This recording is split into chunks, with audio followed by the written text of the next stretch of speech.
चलिबो KGF केबे जितिबो royal Challengers Bangalore team तारो ना बदलै देला टीम तारो जर्सी बदलै देला टीम तारो लोगो बदलै देला टीम कैप्टेन भी बदलै देला टीम खेलाड़ी भी बदलै देला किंतु भाग्य बदली पारिलानी 16 वर्षर अपेक्षा शेष हलानी से तो पछरे आसी मात्र 2 वर्ष रे गोटे आईपीएल ट्रॉफी नहीं चली गले वोमेन्स आईपीएल किंतु मेंस माने एपर्यंत भी करि पारिलेनी निज नारे जहाँ गोटे चर्चा थिला जहाँ इतिहास कहूला कि वर्ष जितब आईपीएल रॉयल चैलेंजर्स किंतु एथरक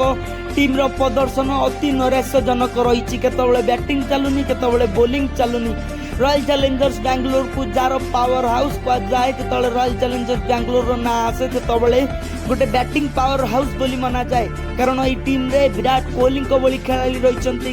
ग्लेन मैक्सवेल फाफ डुप्लेसिस भली खेलाड़ी रही किंतु कोहली को छाड़ीदेले 2 जन जाक 4टी जाक मैच रे संपूर्ण रूपे फेल मारी कौन मैच रे 2 जन जाक सेटा प्रभावी प्रदर्शन करि पारि नांती ग्लेन मैक्सवेल एबे भी 2 अंक विशिष्ट स्कोर छुईबारे सक्षम होई नांती गोटे मैच को छाड़ीदेले सेटा प्रभावी प्रदर्शन करि पारि नांती उभय जदि 2 जन जाकर फॉर्म एई भली रुहे ताले बेंगलोर जितिबा तो दूरर कथा प्ले ऑफ मध्य जाई परिबो नाही।